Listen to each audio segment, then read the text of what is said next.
Hello, Smags! My name is Jitendra Kumar. I'm your biology teacher, and I welcome you all to the Biogenius Needs app. Today, we will dive deep into the fascinating topic of breathing and respiration. So, before starting the video, I'll give you the quick overview. So, in today's video, we're gonna cover the basic of respiration and breathing, the different respiratory organs, the human respiratory system, the mechanism of breathing, and finally respiratory volumes and capacities.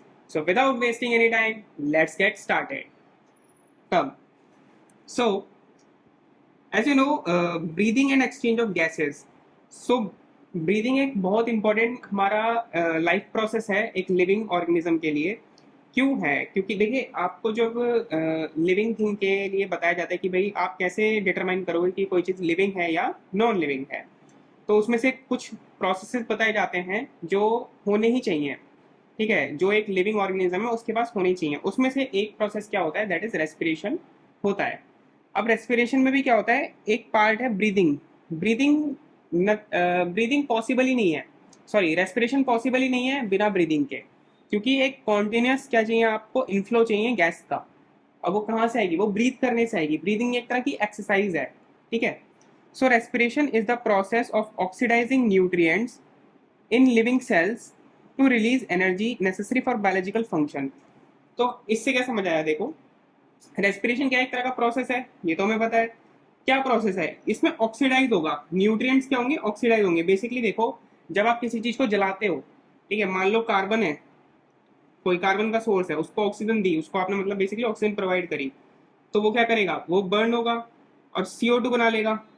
ठीक है, तो ये इस plus इसमें क्या निकलती है, heat निकलती है, जो कि एक एनर्जी की फॉर्म है।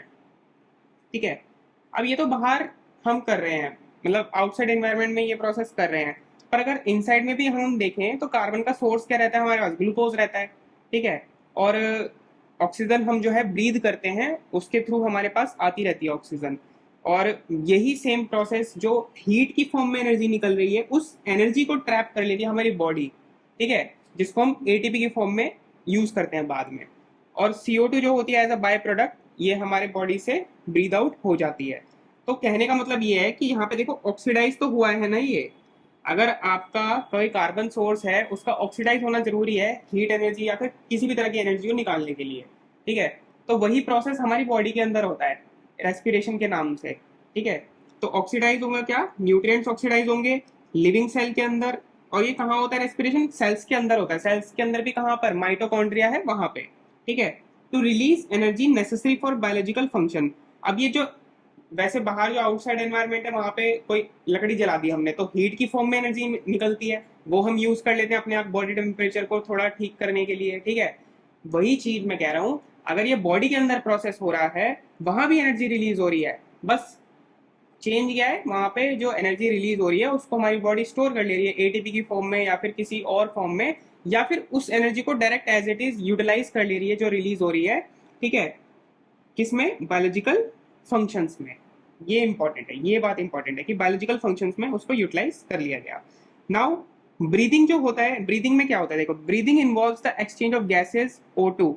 ब्रीदिंग जो होता है वो बेसिकली एक एक्सचेंज है किसका, गैसेस का, जिसमें कि ऑक्सीजन आपकी एक्सचेंज होगी फ्रॉम द एटमॉस्फेयर, एटमॉस्फेयर में हमारे ऑक्सीजन है, with carbon dioxide produced by the cells. और जो कार्बन डाइऑक्साइड हमारे सेल्स प्रोड्यूस कर रहे हैं, क्यों सेल्स हमारे प्रोड्यूस कर रहे हैं, हमारे सेल्स इसलिए प्रोड्यूस कर रहे हैं क्योंकि जो कार्बन का सोर्स जैसे ग्लूकोज हो गया, वो ऑक्सीडाइज हुआ, क्योंकि जो ऑक्सीजन हम ब्रीद कर रहे हैं वो ब्लड के थ्रू पहुंच गई सेल के पास। अब वहां पे वो ग्लूकोज के साथ कंबाइन हुई, ऑक्सीडाइज किया ग्लूकोज को, और उसने बाय प्रोडक्ट क्या बनाया, एक carbon dioxide plus energy. Energy को तो हम यूज करेंगे, प्लस जो टॉक्सिक वेस्ट एक तरह से क्या बच गया, कार्बन डाइऑक्साइड, तो कार्बन डाइऑक्साइड को हम ब्रीद आउट कर देते हैं। ठीक है, अभी हम आगे भी पढ़ेंगे इसमें कि कैसे ये प्रोसेस होता है। ठीक है, from the atmosphere with the carbon dioxide produce by the cells, तो वहां से एक्सचेंज हो जाता है क्या, O2 को एक्सचेंज कर लिया जाता है CO2 से, CO2 को एक्सचेंज कर लेंगे O2 से। ठीक है, अब रेस्पिरेटरी ऑर्गन्स की बात करते हैं, कौन कौन से रेस्पिरेटरी ऑर्गन्स प्रेजेंट होते हैं। तो हम लोअर इन्वर्टिब्रेट से स्टार्ट करेंगे, लोअर ऑर्गेनिज्म से हायर ऑर्गेनिज्म तक जाएंगे कि क्या क्या ऑर्गन्स प्रेजेंट होते हैं।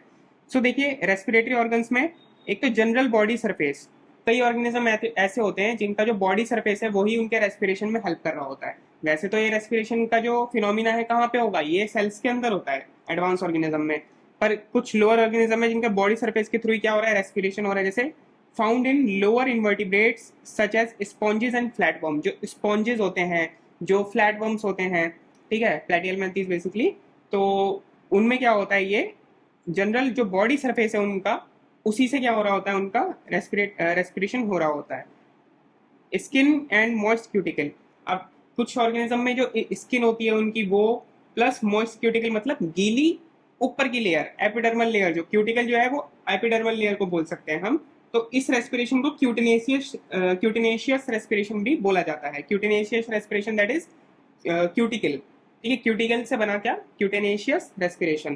तो ये याद रखना आप, ये भी सरफेस पे ही है, सरफेस पे ही हो रहा है, मतलब बाहर जो बॉडी का सरफेस है उससे ही हो रहा है। यही किसमें देखने को मिलता है हमें, अर्थवर्म में देखने को मिलता है, लीचेस में देखने को मिलता है, एम्फीबियंस, एम्फीबियंस जैसे कि फ्रॉग्स वगैरह हो गए, सैलमेंडर हो गए, इनमें हमें देखने को मिलता ही है। Next is tracheal tubes. ये ट्रैकियल ट्यूब्स की बात करी है शायद हमने पहले भी। तो ट्रैकियल ट्यूब्स जो होती हैं ये इंसेक्ट्स में बेसिकली प्रेजेंट होती हैं, और present in insects, centipedes, millipedes and spiders. तो बेसिकली ट्रैकियल ट्यूब्स जो है ये इंसेक्ट्स में हमें देखने को मिलती हैं एक तरह से, क्योंकि उनके पास लंग्स नहीं है भाई, तो उनके पास कुछ अलग रेस्पिरेटरी ऑर्गन्स है रेस्पिरेशन करने के लिए, तो ये उन्हीं की बात की जा रही है, ठीक है। नेक्स्ट है गिल्स। गिल्स को हम क्या बोलते हैं, ब्रैंकियल रेस्पिरेशन भी बोला जाता है। ये फिशेस जो होती हैं वो यूज करती हैं, टेडपोल्स हो गए या प्रॉन्स हो गए, बेसिकली एक्वेटिक एनिमल्स, ठीक है, उनके पास ज्यादातर गिल्स होते हैं। नेक्स्ट इज जो हाईएस्ट ऑर्डर है किसका, एक रेस्पिरेटरी ऑर्गन का जो एडवांसमेंट की तरफ हमें लेके आया हुआ है, वो है क्या, लंग्स, जो कि जिसको बोला जाता है पल्मोनरी रेस्पिरेशन। ये कहाँ यूटिलाइज बाय मोस्ट वर्टिब्रेट, जितने भी वर्टिब्रेट्स हैं उनके पास ज्यादातर हमें क्या देखने को मिलते हैं, लंग्स देखने को मिलते हैं। Next, moving on to the next topic that is human respiratory system. So human respiratory system जो है इसमें देखिए दो चीजें हैं, इसमें दो चीजें प्रेजेंट हैं। A pair of air passages, air passages मतलब जो एयर को पास करेगा, लेके जाएगा, जो रास्ता है, ठीक है, एंड लंग्स। और सेकंड जो पार्ट है वो क्या है हमारे, जो कि लंग्स है हमारे, ठीक है। नाउ फर्स्ट पार्ट जो है एयर पैसेज, जिसको हम एयर ट्रैक्ट भी बोलते हैं। तो जो एयर मूव करेगी हमारे आउटर एटमॉस्फेयर से, जो हमारे लंग्स तक लेके जाएगा पार्ट, वो क्या है हमारा एयर पैसेज है, जिसको हम एयर ट्रैक्ट भी बोल रहे हैं। सो कंडक्टिंग पार्ट भी बोला जाता है। एयर पैसेज क्या, basically the conducting part transports atmospheric air into the alveoli. Conducting part का काम यही है कि एयर को, जो एटमॉस्फेरिक एयर है उसको ट्रांसपोर्ट करना किसके अंदर, एल्वेलाई के अंदर, रिमूव्स फॉरेन पार्टिकल। और जब जा रही होगी ये एयर पास हो रही होगी, तो धीरे धीरे बीच में वो क्या करता रहेगा, फॉरेन पार्टिकल जो बाहर का मैटर है, जैसे डस्ट हो गई, एलर्जेंस हो गए, कोई छोटे मोटे बैक्टीरिया या फंगस हो गई, तो उसको भी मतलब क्या है एक तरह से फिल्टर आउट करेगा, क्या, फॉरेन पार्टिकल्स को ह्यूमिडिफाई करेगा, उसको से उसमें थोड़े सा, अगर ड्राई एयर है तो उसमें उसको थोड़ा ह्यूमिडिफाई करेगा, ठीक है। बिल्कुल ड्राई एयर एल्विलाई के अंदर नहीं जाएगी, क्योंकि अगर वो एल्विलाई से जाके हमारे टकराई वो एयर, तो वो एल्विलाई की जो मेम्ब्रेन है उसको भी क्या कर देगी, ड्राई कर देगी, और वो अच्छा नहीं है एल्विलाई के लिए, इन्फ्लेमेशन आ सकती है। तो बेसिकली जो कंडक्टिंग पार्ट है यही क्या करेगा, जो एटमॉस्फेरिक एयर है उसको ह्यूमिडिफाई भी करेगा, उसमें थोड़ा मॉइस्चर ऐड करेगा, and brings air to the body temperature. और एयर को किस में लेके आएगा, आपके बॉडी टेम्परेचर में लेके आएगा। जो एयर होगी आपकी उसको आप ही के बॉडी के टेम्परेचर पे लेके आएगा वो उसको, ठीक है। नाउ एयर फ्लो पाथ क्या होता है आपका, एयर फ्लो जो पाथ है वो बेसिकली जो एटमॉस्फेरिक एयर है वो पास होती हुई जाएगी एयर पैसेज वाले रीजन से, और कहाँ तक जाएगी, आपके एल्विलाई तक जाएगी। तो बेसिकली किस एरिया से होती हुई जाएगी, ये उसका एक फ्लो चार्ट है। तो पहले क्या होगा, एक्सटर्नल नॉस्ट्रिल्स, जो हमारे एक्सटर्नल नॉस्ट्रिल्स होते हैं, सबसे पहले एयर वहां से एंटर करेगी, फिर नेजल पैसेज में जाएगी, जो उसके पीछे ही होता है रीजन, फिर नेजल चैम्बर, जिसको हम नेजल कैविटी भी बोलते हैं। नेजल चैम्बर ये बिल्कुल ओपन होता है, और जो नेजल पैसेज है ये ओपन किससे हुई है, नेजल चैम्बर के अंदर इंटरनल नॉस्ट्रिल्स की हेल्प से, ठीक है। देन फेरिंग्स, जो हमारा ये वाला रीजन होता है फेरिंग्स, देन ग्लॉटिस, फिर लैरिंग्स जो वॉइस बॉक्स होता है हमारा, फिर trachea that is windpipe, then primary bronchi आएगा, फिर सेकेंडरी ब्रोंकाई आएगा, फिर टर्शरी ब्रोंकाई आएगा, फिर उसके बाद क्या आता है, ब्रोंकियोल्स आते हैं, फिर टर्मिनल ब्रोंकियोल्स आते हैं, फिर उसके बाद रेस्पिरेटरी ब्रोंकियोल आएगा, and last but not least फिर एल्वुलर डक्ट, जो एल्वुलाई की डक्ट होंगी वहां पे। अब इसके बाद डायरेक्ट एल्वुलाई है, ठीक है। तो ये क्या है, एक फ्लो चार्ट है आपका किसका, जो एयर पैसेज है, ठीक है, एयर कंडक्ट हो रही है, कंडक्टिंग सिस्टम का ये आपका फ्लो चार्ट है एक तरीके से। तो each terminal bronchiole leads to many thin and vascularised alveoli in the lungs. हर एक जो टर्मिनल ब्रोंकियोल होता है, टर्मिनल ब्रोंकियोल जो मतलब लास्ट वाला ब्रोंकियोल है, इस ये क्या किस किन चीजों को बनाता है, काफी सारी थिन एंड वेस्कुलर एल्वेलाई को एक तरह से प्रोड्यूस करता है लंग्स के अंदर, ठीक है। ये वेस्कुलराइज जो टर्म है इसका मतलब क्या होता है, जिसमें ब्लड की रिच सप्लाई है, ब्लड रिच सप्लाई, ठीक है। तो यही क्या है, वेस्कुलराइज टर्म का मतलब होता है, जहां भी आप वेस्कुलर समझो मतलब ब्लड वेसल्स वहां पे प्रेजेंट है। और एल्वेलाई जो होती है काफी सारी वेस्कुलराइज होती है वो, ताकि भाई एक्सचेंज हो पाए गैस का, ठीक है, उसमें ब्लड फ्लो कर रहा होता है बेसिकली लंग्स के अंदर। Now next is the cartilaginous लैरिंग्स। तो लैरिंग्स जो होता है बेसिकली, जिसको साउंड बॉक्स बोला जाता है या फिर वॉइस बॉक्स बोला जाता है, it adds in the sound production. ये हमें क्या करता है, साउंड प्रोडक्शन में हेल्प करता है। तो ये क्या है आपका कार्टिलेजिनस लैरिंग्स साउंड बॉक्स या फिर वॉइस बॉक्स बोल सकते हैं, जो हमें साउंड प्रोडक्शन में हेल्प करता है। इसके अंदर फ्लैप्स होते हैं जिसको वोकल कॉर्ड्स कहते हैं। जब हमारी एयर जो लंग्स में फिल्ड है वो बाहर आती है तो वो कॉर्ड्स जो होती हैं वो वाइब्रेट करती हैं, जिससे साउंड प्रोड्यूस हो पाती है। Now next one is the epiglottis, a thin elastic cartilaginous flap. Elastic cartilage का बना हुआ होता है ये फ्लैप, जिसको हम क्या बोलते हैं, epiglottis, which closes the glottis. और ग्लॉटिस क्या है आपका, ग्लॉटिस इज द ओपनिंग, ठीक है, glottis is the opening of windpipe. So इसको क्या करता है, सॉरी हाँ, epiglottis of thin elastic flap, तो वो प्रिवेंट करता है किसकी एंट्री को, प्रिवेंट करता है किसकी, हमारे फूड की एंट्री को। जब हम स्वेलो कर रहे होते हैं ना, तो हमारा जो खाना है वो हमारे लैरिंग्स में ना चला जाए, मतलब कि हमारे विंड पाइप में ना चला जाए, उसकी एंट्री को क्या करता है, वो प्रिवेंट करता है during swallowing to prevent food from entering the larynx. तो लैरिंग्स में एंटर करने से रोकता है उसको। नेक्स्ट इज ये इंपॉर्टेंट चीज है यहाँ पे, ये याद रखना कि एपिग्लॉटिस किसका बना होता है, इलास्टिक कार्टिलेज का फ्लैप होता है, इलास्टिक कार्टिलेज का बना हुआ है, ठीक है। और ठीक है, swallowing के टाइम पे ये प्रिवेंट करता है फूड की एंट्री को inside the larynx. Now trachea, all bronchi and initial bronchioles. ये बात याद रखना कि कहाँ कहाँ पे कार्टिलेजिनस हाफ रिंग्स प्रेजेंट होती हैं आपकी।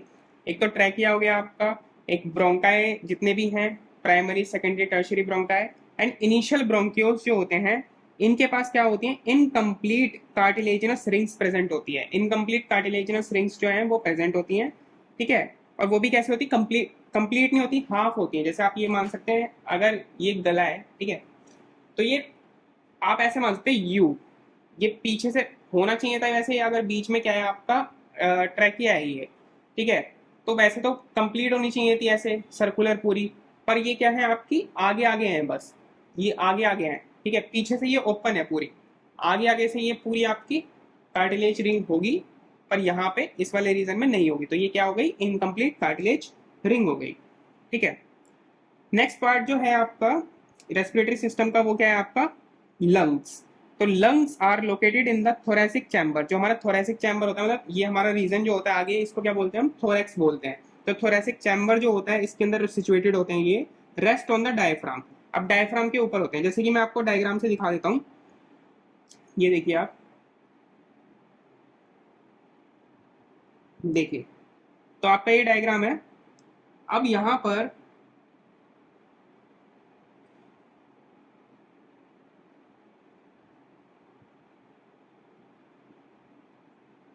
ठीक है, अब देखिए यहाँ पे, सो बेसिकली जो लंग्स हैं आपके, ये कहाँ पे आपके देखिए रेस्ट कर रहे हैं। ये जो डायफ्राम वाला रीजन देख रहे हैं ना आप, ये डोम शेप सा, ये इसके ऊपर एक तरह से क्या कर रहे हैं, ये लंग्स हमारे रेस्ट कर रहे हैं, ठीक है, एक तरह से उसी के ऊपर क्या कर रहे हैं, रेस्ट कर रहे हैं।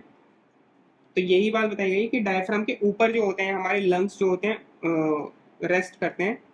Next is thoracic chamber and rest on the diaphragm. The right lung has 3 lobes while the left lung has 2 lobes. तो देखिए यहाँ पे जो आपका राइट लंग होता है, ठीक है, इसमें क्या होते हैं, देखिए इसमें 3 लोब है, ये क्या है आपका राइट है, ये क्या क्या है आपका राइट साइड है, और ये आपकी लेफ्ट साइड है। तो बेसिकली इसमें क्या है, आपके 3 लोब हैं और इसमें आपके यहाँ पे आपके 2 लोब है।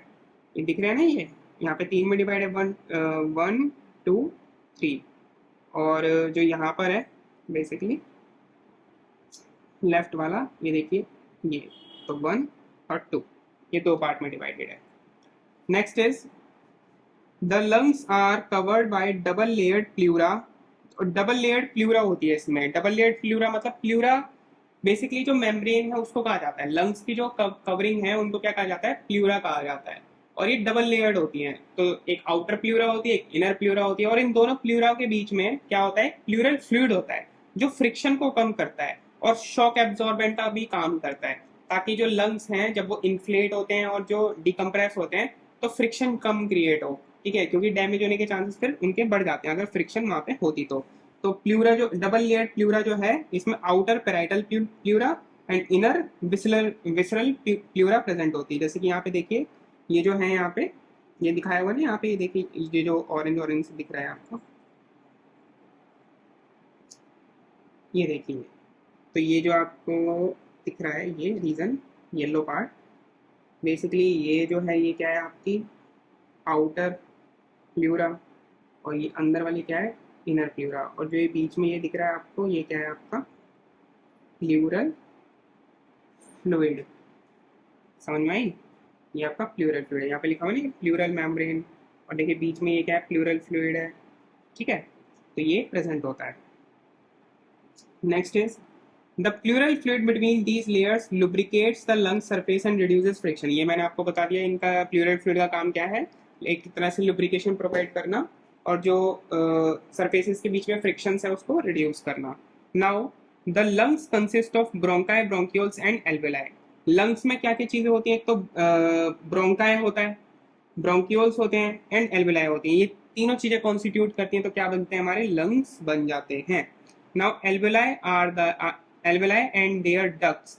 एक तो एल्वेलाई हो गई और एल्वेलाई के डक्ट जो हैं, ठीक है, मेक अप द रेस्पिरेटरी और एक्सचेंज पार्ट। तो देखिए गैस का जो एयर आई थी, कंडक्टिंग पार्ट में कोई एक्सचेंज ऑफ गैसेस नहीं होता है, सिर्फ और सिर्फ कहाँ होता है, एल्वेलाई और एल्वेलाई की जो डक्ट है, मतलब एल्वेलाई की जो ट्यूब है, सिर्फ एल्वेलाई की ट्यूब। ठीक है, alveoli and their ducts make up respiratory और एक्सचेंज पार्ट। वही सिर्फ क्या बनाते हैं, एक्सचेंज पार्ट बनाते हैं रेस्पिरेटरी सिस्टम का। तो alveoli are the structural and functional unit of lungs. Alveoli ही क्या है, स्ट्रक्चरल एंड फंक्शनल यूनिट है आपके लंग्स की। लंग्स की बात करें तो उसमें bronchi, bronchioles and alveoli consist करते हैं। ये तीनों चीजें मिला के हमारा लंग्स को बनाते हैं। Next is steps of respiration. की स्टेप्स क्या होते हैं रेस्पिरेशन के, तो पहले क्या होता है, पल्मोनरी वेंटिलेशन, जिसको हम ब्रीदिंग बोलते हैं। ब्रीदिंग मतलब पल्मोनरी वेंटिलेशन, ये फर्स्ट पॉइंट है आपका। सेकंड क्या होता है आपका, गैस एक्सचेंज होगा between lungs, alveoli and blood. ठीक है, अब देखिए आपको अगर जो आपने ब्रीथ करी एयर, ठीक है, वो आपके लंग्स में पहुंच गई। अब लंग्स में जो एयर है उसका एक्सचेंज होना जरूरी है एल्वेलाई के थ्रू, और किसमें एंटर करना जरूरी है, आपके ब्लड में। तो वो आपका सेकेंड स्टेप हो गया।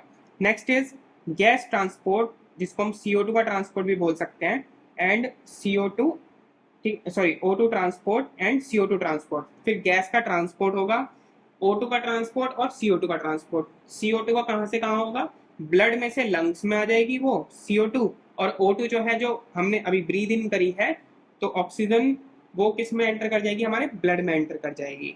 ठीक है, तो ये ट्रांसपोर्ट होना जरूरी है। Gas exchange between blood and tissues. Gas का एक्सचेंज होना कहाँ पे, ब्लड के बीच में और टिश्यूज के बीच में। जब वो ब्लड जो ऑक्सीजनेटेड ब्लड है हमारा कहाँ जाएगा, टिश्यूज के पास जाएगा ऑक्सीजन लेके, तो उस ऑक्सीजन का निकलना जरूरी है ना ब्लड में से, और किस में एंटर करना जरूरी है, टिश्यूज के अंदर, क्योंकि रेस्पिरेशन तो वहीं चल रहा है, सेल्स जो हैं वो तो वहीं प्रेजेंट है ना टिश्यू में। तो उसका जो ऑक्सीजन है उसका ब्लड में से निकलना जरूरी है, और किस में जाना जरूरी है, टिश्यूज के अंदर। और टिश्यूज में से कार्बन डाइऑक्साइड का निकलना जरूरी है, और किस में वापस आना जरूरी है, ब्लड के अंदर, at the site of tissues. ठीक है, सेल्यूलर और टिश्यू रेस्पिरेशन। और सही सीधी बात है, जब वहां पे ऑक्सीजन पहुंच जाएगी तो वहां पे क्या होगा, सेल्यूलर या फिर टिश्यू रेस्पिरेशन हो पाएगा। Next is mechanism of breathing. तो मैकेनिज्म क्या है भैया ब्रीदिंग का, जिसमें दो पार्ट है हमारे। एक तो होता है इंस्पिरेशन, मतलब इनहेल जो करते हैं हम, और एक होता है एक्सपिरेशन, जो एक्सहेल करते हैं हम एयर को।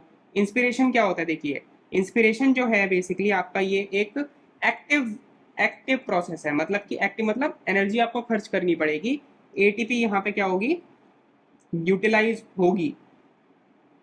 ठीक है, तो एक्टिव पार्ट है intake of air from atmosphere into the lungs. तो इनटेक होगा एयर का एटमॉस्फेयर में से लंग्स के अंदर। During inspiration the diaphragm contracts. अच्छा देखिए, अब ये इंपॉर्टेंट पार्ट है कि पहले तो आप एंटीरियर समझे पोस्टीरियर समझे कि वो क्या होता है। देखिए, जब इंसान इवॉल्व नहीं था तो बेसिकली चार पैरों पे चलता था। तो ऑब्वियसली जब चार पैरों पे चलेगा तो हमारा जो ये पेट वाला रीजन है, ठीक है, ये जमीन की तरफ रहेगा। फेस कहाँ पे करेगा, ये लैंड की तरफ करेगा। और जो हमारी बैकबोन वाली साइड है ऊपर, जो हमारी पीठ है, वो कहाँ पे फेस करेगी, वो स्काई की तरफ करेगी। ठीक है, तो पहली बात तो हमारा जो, अब हम क्या, फिर उसके बाद क्या हुए, इवॉल्व हुए, हम दो पैरों पे खड़े हो गए, सीधी बात। तो हमारा वेंट्रल सरफेस क्या हुआ, बोला ये जाता है कि जो भी सरफेस किसको फेस करता है, लैंड सरफेस को फेस करता है, वो आपका वेंट्रल सरफेस होता है। और जो स्काई की तरफ फेस करता है वो बेसिकली आपका डोर्सल सरफेस होता है। अब हम हो गए खड़े दो पैरों पे, तो भैया हमारा वेंट्रल सरफेस क्या कहलाएगा, जो हमारा आगे का पार्ट है।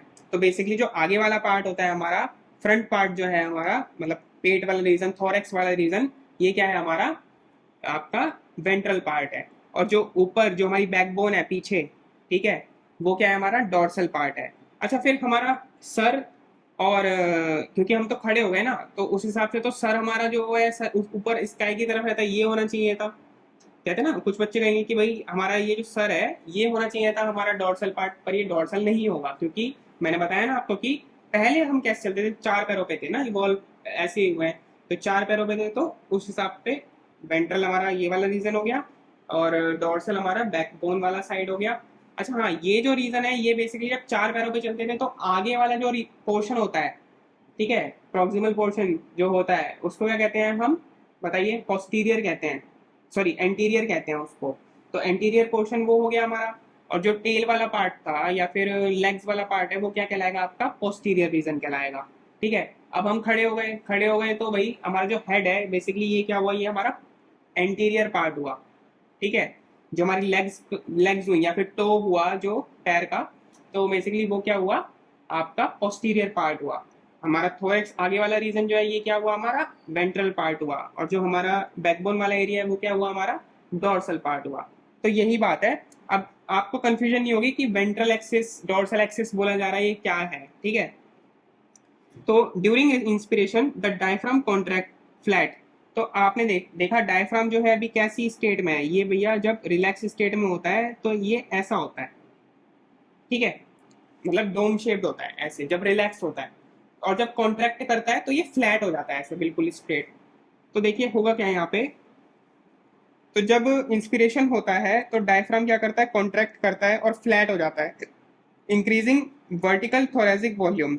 और कौन सी वॉल्यूम बढ़ा देगा ये, एक बात बताइए, जो हमारा थोरेसिक चैम्बर होता है, चैम्बर मतलब केज, रिब केज भी बोल सकते हैं हम एक तरह से। ठीक है, चैम्बर बेसिकली एक बंदी होता है जिसमें एक ही ओपनिंग है आने की।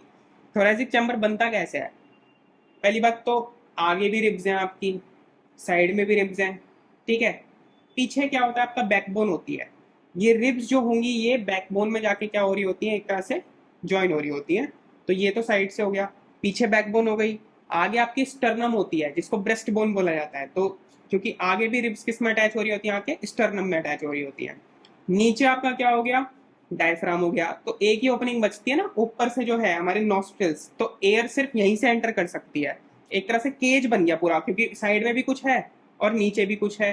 तो बेसिकली ये क्या हो गया आपका, एक तरह से चैम्बर बन गया, एक थोरेसिक चैम्बर जिसे कह रहे हैं हम। ठीक है, तो अब इसमें क्या है आपका, जब इंस्पिरेशन होगा तो डायफ्राम कॉन्ट्रैक्ट करेगा, और डायफ्राम डाउन शेप से क्या हो जाएगा, फ्लैट हो जाएगा, कॉन्ट्रैक्ट करने पे फ्लैट हो जाएगा। अब इसमें जो वॉल्यूम इंक्रीज करेगी भाई, अभी तो रिलैक्स स्टेट में था, बाकी सब मान लीजिए पूरा ये बंद है पूरी चीज, अब बीच में से कोई चीज ऐसे थी तो ये बिल्कुल नीचे हो जाएगा। अब जितना ये नीचे आया है तो उतनी वॉल्यूम क्या हो जाएगी, इंक्रीज हो जाएगी अंदर की, ठीक है। तो इंक्रीजिंग वर्टिकल थोरेसिक वॉल्यूम, तो वर्टिकल, हमारा वर्टिकल तो यही है ना सीधा सीधा, तो वर्टिकल थोरेसिक वॉल्यूम जो होगी वो हमारी इंक्रीज हो जाएगी, या फिर हम बोल सकते हैं एंटीरियो पोस्टीरियर एक्सिस, क्योंकि एंटीरियो पोस्टीरियर एक्सिस मतलब ऊपर, और ये हमारा हेड है, ठीक है, ये एंटीरियर हो गया, ये पोस्टीरियर रीजन हो गया, तो ऐसे ऐसे क्या होगी इसकी हमारी वॉल्यूम इंक्रीज हो जाएगी। नाउ इसी दौरान क्या होगा, contraction of external intercostal muscle, external intercostal muscle जो होती है ये हमारी रिब्स के बीच में होती हैं, ठीक है, lifts up the ribs and sternum increasing thoracic volume in the dorsoventral axis. तो ये क्या करेंगी, हमारी रिब्स को उठाएंगी, लिफ्ट करेंगी आगे की तरफ।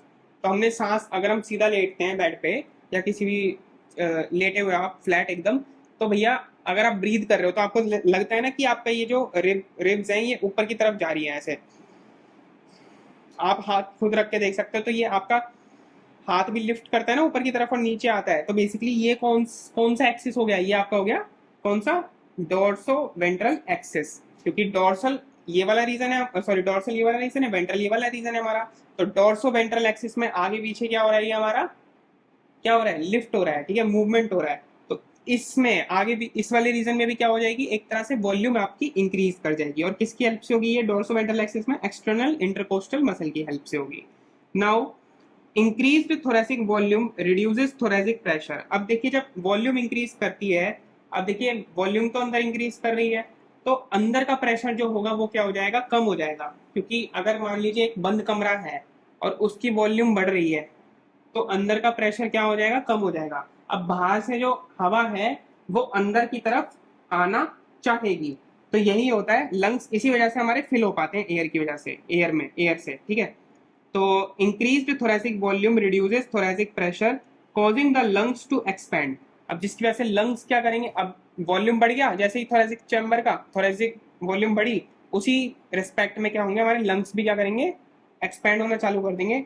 दस पल्मोनरी वॉल्यूम इंक्रीजेस, और हमारी पल्मोनरी वॉल्यूम जो लंग्स की वॉल्यूम होती है उसको पल्मोनरी वॉल्यूम कहा जाता है, पल्मोनरी वॉल्यूम भी क्या करेगी, इंक्रीज करेगी, resulting in decrease intra pulmonary pressure. और जब वॉल्यूम इंक्रीज करेगी उसके अंदर की, तो लंग्स के अंदर का जो प्रेशर है वो क्या हो जाएगा, काफी कम हो जाएगा, जिसको हम बोल रहे हैं इंट्रा पल्मोनरी प्रेशर, वो भी क्या कर जाएगा, डिक्रीज कर जाएगा। अब आपको पता है कोई भी चीज कहाँ से कहाँ मूव करती है, हाई से लो, तो हाई प्रेशर से लो प्रेशर एयर मूव करेगी, हाई प्रेशर कहाँ हो गया, आपका एटमॉस्फेयर में, और लो प्रेशर क्या हो गया, आपके लंग्स के अंदर। तो एयर जो है आपके अंदर क्या करेगी, फ्लश आउट कर जाएगी थ्रू योर नॉस्ट्रिल्स, ठीक है, allowing air to move into the lungs, और इसी वजह से आपकी जो एयर होती है वो लंग्स के अंदर मूव कर पाती है। Now next part is expiration, that is excelling of air. तो ये क्या होता है, ये पैसिव होता है, मतलब इसके लिए कोई एनर्जी की यूटिलाइजेशन नहीं होती है।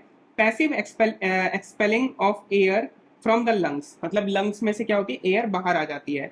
During expiration intercostal muscles and diaphragm. अब देखिए एक्सपायरेशन के दौरान इंटरकोस्टल मसल्स जो होती हैं वो काम करती हैं रिब्स के अंदर, एंड डायफ्राम जो होते हैं ये दोनों के दोनों क्या होते हैं, रिलैक्स हो जाते हैं। रिलैक्स होने पे क्या करेंगे, जैसे ये रिलैक्स होंगे तो भैया आपकी जो थोरेसिक वॉल्यूम होती है वो डिक्रीज करती है, मतलब अब वापस से वो कॉन्स्ट्रिक्ट कर जाएगी, छोटी हो जाएगी, वो वॉल्यूम जो होगी वो छोटी होगी, एंड पल्मोनरी वॉल्यूम जो होगी वो भी छोटी हो जाएगी उसी के साथ साथ, causing air to move out, और जिसकी वजह से इंट्रा पल्मोनरी प्रेशर जो होगा वो इंक्रीज हो जाएगा, क्योंकि वॉल्यूम अब छोटी हो रही है। किसी चीज को आप बलून को दबा रहे हो तो अंदर उसके प्रेशर बढ़ जाता है ना, ऐसे ही जब पल्मोनरी वॉल्यूम भी क्या होगी, छोटी होती चली जाएगी, डिक्रीज होगी, तो अंदर का प्रेशर ज्यादा हो जाएगा बाहर के प्रेशर से, मतलब आपके लंग्स के अंदर ज्यादा प्रेशर है और एटमॉस्फेरिक प्रेशर है वो कम है, तो हाई प्रेशर से लो प्रेशर एयर मूव कर जाएगी, मतलब आपके लंग्स से बाहर आ जाएगी क्या, एयर, कहाँ पे, एटमॉस्फेयर के अंदर।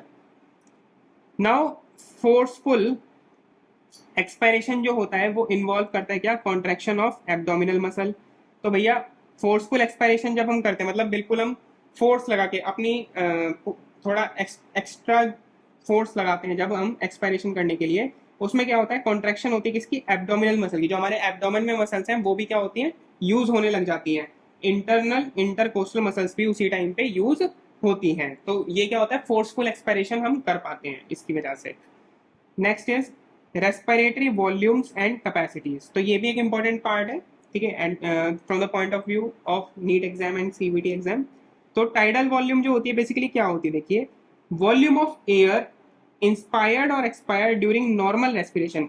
अगर हम नॉर्मल इंस्पिरेशन कर रहे हैं या नॉर्मल एक्सपायरेशन कर रहे हैं, ठीक है, मतलब जितना हम एक बारी इंस्पायर किया, एक बारी इंस्पायर किया और एक बारी एक्सपायर किया, तब एक नॉर्मल रेस्पिरेशन के दौरान, तो अप्रोक्सीमेटली ये 500 ml जो होती है ये एयर की क्वांटिटी आती है।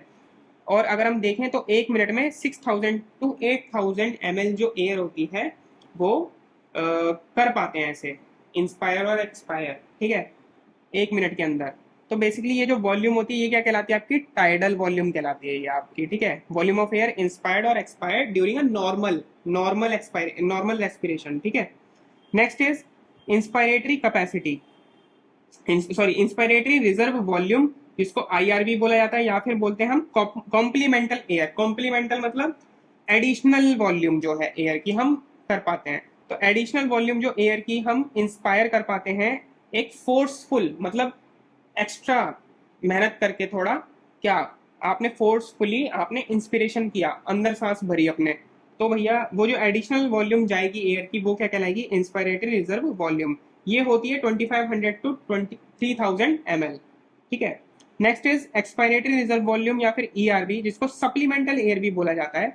ये वो एडिशनल वॉल्यूम है एयर की जो एक्सपायर की जाती है, मतलब बाहर निकाली जा रही है हमारे लंग्स में से फोर्सफुली, जब हम फोर्सफुल एक्सपायरेशन कर रहे हैं। ये कितना होता है, around 1000 to 1100 ml। Next is residual volume, ठीक है, आरवी कहा जाता है इसको।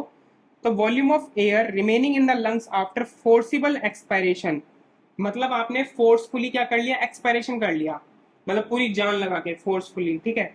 अब उसके बाद भी जो वॉल्यूम बच गई आपकी कहाँ पे, लंग्स के अंदर, तो वो क्या कहलाती है आपकी, रेजिडुअल वॉल्यूम या फिर आरवी। ये होती है 1100 टू 1200 ml, ठीक है। नेक्स्ट इज इंस्पायरेटरी कैपेसिटी या फिर आईसी जिसको कहते हैं। तो total volume of air inspired, तो जो टोटल वॉल्यूम है एयर की इंस्पायर की जाती है आफ्टर नॉर्मल एक्सपायरेशन, आपने एक्सपायरेशन किया, अब जितना भी एयर आप क्या करोगे, इंस्पायर करोगे, तो वो क्या कहलाएगा, इंस्पायरेटरी कैपेसिटी कहलाएगा। इसमें टाइडल वॉल्यूम प्लस अगर आप टाइडल वॉल्यूम ऑफ और इंस्पिरेटरी रिजर्व वॉल्यूम को ऐड कर दोगे तो आपकी इंस्पिरेटरी कैपेसिटी बन जाएगी। और अप्रोक्सीमेटली कितना होता है ये, 3000 टू 3500 ml, ठीक है। Next is expiratory capacity. Expiratory capacity क्या होता है आपका, total volume of air expired after a normal inspiration. आपने नॉर्मली क्या किया, पहले एक तो इंस्पिरेशन किया नॉर्मल, अब जितना भी आप क्या कर पाओगे, एक्सपायर कर पाओगे एयर की वॉल्यूम को, वो क्या कहलाएगा आपका, एक्सपायरेटरी कैपेसिटी कहलाएगा। इसमें टाइडल वॉल्यूम और एक्सपायरेटरी रिजर्व वॉल्यूम को अगर हम ऐड कर देंगे तो ये एक्सपायरेटरी कैपेसिटी बन जाएगी। ये कितनी होती है, ये होती है 1500 टू 1600 ml होती है ये। Now functional residual capacity. Functional residual capacity जिसको एफआरसी भी कहा जाता है, ये क्या होता है, volume of air remaining in the lungs after normal expiration. तो जो वॉल्यूम ऑफ एयर रह जाती है लंग्स के अंदर आफ्टर नॉर्मल एक्सपायरेशन, एक बार नॉर्मली एक्सपायरेशन किया, उसके बाद जो नॉर्मल जो एयर बच गई है अंदर, तो वो क्या कहलाती है आपकी फंक्शनल रेजिडुअल कैपेसिटी। इसमें आप एक्सपायरेटरी रिजर्व वॉल्यूम को अगर रेजिडुअल वॉल्यूम से ऐड करेंगे तो आपकी क्या आ जाती है, एफआरसी आ जाती है। और ये कितनी होती है, 2100 to 2300 ml। Next is your vital capacity. तो volume of air that can be breathe in after forced expiration. तो जितनी वॉल्यूम ऑफ एयर आप क्या कर सकते हैं, ब्रीथ इन कर सकते हैं आफ्टर फोर्सफुली एक्सपायरेशन, या फिर volume of air that can be breathe out, या फिर आप वो वॉल्यूम एयर की जो आप ब्रीथ आउट कर सकते हैं, बाहर निकाल सकते हैं आफ्टर फोर्सफुल इंस्पायरेशन, मतलब जब आपने फोर्सफुली इंस्पायरेशन कर लिया।